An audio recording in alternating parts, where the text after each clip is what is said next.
So plead my cause, oh Lord, cause the enemies, them a fight me hard. Thy rod and thy staff make me stop the enemy with them poison.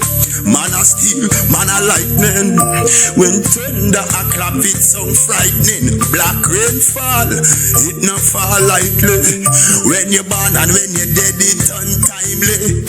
Lord God, pandemic, whole crisis. With the Buddha, with the Allah, with the crisis is weeping and mourning and gnashing of teeth. The people of the world need a better liberty, so plead my cause. This is the part 2 of Jamaica police gangs allegedly plaguing JCF department, and also ex-police Trinity speak out. This is the part 2, so if you didn't watch the part 1, just click on the link below. Let's go. As a matter of fact, they have arrested and framed a young man by the name of Nigel Mclary, and all the evidence is here to show that that young man was not involved in that burning of the people them house and the shooting of the cab driver. Now, you heard them said that it was a group of people, including women. The Prime Minister also hinted that it might be people from abroad who is funding certain young thing. Now, with that said, how come a 24-year-old young man who is a mechanic is picked up and charged with the killing of 2 people and the burning down of the houses? They dump everything on the young man and frame him, and I got the evidence here to prove that this young man was not there. You understand? And as a matter of fact, the evidence that I got, it's straight reasonable doubt. So this young man shouldn't be in jail, and the Prime Minister said that he was gonna take this situation and be on top of it, and I'm quite sure the Prime Minister is not on top of this one. You know why? This is why.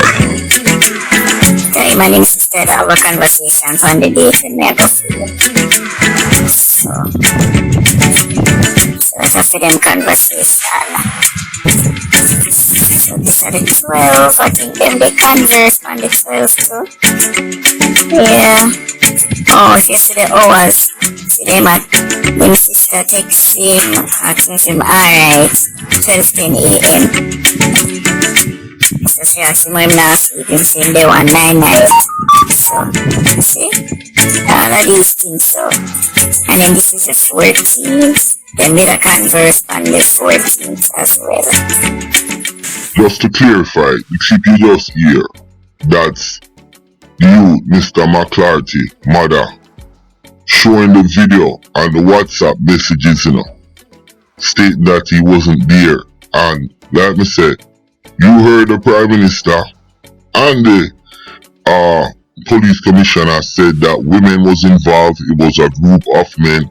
So how can one person, one 24-year-old young man, be charged for all them terroristic acts? It doesn't make sense, and that's what shows the corruption. Yo, me talk a lot about them police boy in a Portmore. Hold on there. We talk about them police, we call them the murderer 6, I well the murderer 7. You have 6 black police, 6 black police and 1 white boy police where take on the role of Steven Seagal to bomb clock. This shit is like your worst fucking nightmare. Listen, no form of discipline. How can these police, this is just one example, you know, of undisciplined police, you know, because the lady that was speaking about her son, she's talking about these set of police here. And me not knock police thing, but if we want the country to clean up and run in an order, we have to hold the police them accountable. We have to discipline them. When you have a police, like even the boy them with them kill up in a August town, 5 of the youth them, it look like the youth them was sleeping. So those police shouldn't be on front line. We need to know the name of these police, take them off a front line. There's just no discipline. I'm sorry. There is no discipline, there is no accountability. If this was other places, believe me, even in a Pakistan, in a dog, see them just send the ex-prime minister to prison. Even Pakistan have better corruption laws, and them have the laws where separate the government from the judicial process. We don't have none of that, dog. So, with that said, never play with Trinity say. Listen to what Trinity say. Let me ask Trinity something now. No, you see? You see, if you was the assistant, if you was the commissioner of police now, what would you do, or what would you suggest now to the present people them who's in charge for really a long-term stemming of this crime? I'm going to answer your question, Motor, but if you know me, I always like set the pace to answer the question. Okay. First of all, I must establish my qualification to answer such a question. I was Assistant Commissioner of Police in charge of operations in the Commissioner's Office for Jamaica. I reported to a Deputy Commissioner, right? And on occasions, every morning we'd go up and report what transpired the night before and thing. One time I go into the Commissioner's Office, that time Mr. Forbes was Commissioner. And I asked him, I said, you send a detective to be in charge of a certain critical police area and thing. And boy, boss, you asked me my opinion, I tell you, I question that, why? And the man reaching him drawing him right on top draw and draw out of the side officer in the force and say, look at this, which one would you send? And believe you me, Motor, I was quiet because man at that point. If to come back to your question now, if I were a commissioner of police, and let me tell you this, those days are long past. Those ambitions have died. I'm no longer interested in becoming commissioner. I'm just being vociferous because I, like other members of civil society, I'm fed up with what is happening, right? Were I to become commissioner, the first task will be to clean up the force. Too often, police commissioners come in and they tell you what their doctrine is, what their mission is, and they tell you about corruption and going to clean up the force, and how many police officers you see them dismissed. So the first challenge was to target those who we have intelligence on that are involved in criminal activities, present the evidence, because listen, there's a public interest aspect of policing, you know, where you retire man in the public interest. And I've seen them retire deputy commissioner of police, superintendents of police, and that hasn't been done in the longest while. That kind of thing must be generated by the public service and by the police commissioner who forward the evidence to the police services commission, who do not act sua motu. I've said they don't act on their own motor. The services commission can't say, listen, I'm going to fire Keith Gardner from the force, you know. No, it must be activated by the commissioner who report that this man is involved in nefarious activities, you know. And this is the evidence, that is the evidence, and I think that him should be retired in the public interest. They would have natural justice applies. Them call you, them point out the things to you, and give you an opportunity to be heard, and make a determination. You're out. You have, of course, recourse.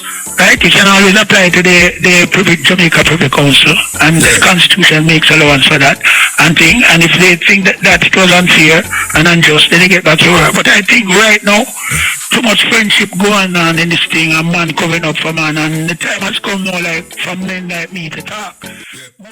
So this leads me back to the beginning of this video. Jamaica police gang allegedly plaguing the JCF, and like I said, Mr. Trinity, He's a big time police, ex-police and a lawyer. Now he's the head of security at UE. He has explained it the best. If we want to correct what's going on in Jamaica, we have to start from the police force. I mean, discipline, whether them beat up people, whatever it is. But it seems like, we know that the Jamaican police commissioner and the top brass like Fitz and all of them, they're not taking that to the police board. I think they mentioned the body that deals with discipline, and that's separate, from Indicom, because they also talk, Mr. Trinity also talk about Indicom and explain the situation. Now, Muta Baruka, big up yourself, because you treat this real good interview, very insightful, and it motivates people like me. So me have to give Muta Baruka credit on that. Before I go, because I'm about to wrap it up, I remember, like, share and subscribe. Indicom deal with police charge for crime. They recommend that to the DPP, and it seems like what she does, if she feel like it's not warranted, she won't charge them. Now the police board or the police, I'm just gonna say the police ombudsman, they deal with discipline in the Jamaican constabulary force, and as Mr. Trinity said, they're not doing their job because there is nothing to do. The police are not disciplined. The last police was to be disciplined was a dead police, and he mentioned the police name. So I think that's one thing they need to work on. Before I go, the Prime Minister and the National Security Minister, the Prime Minister and the National Security Minister should really talk about the police force, because in all of their speech for the last 100 years since they've been in power, they haven't mentioned anything about police discipline or anything like that. And we see police abuse in video, kicking up pregnant women, all sort of thing, killing this, that. And I think they need to start there. And that's how I feel. Listen, I want to drop in a comment on this one. My name is Countryman. Remember to like, share, subscribe, and click on another video. I'm out.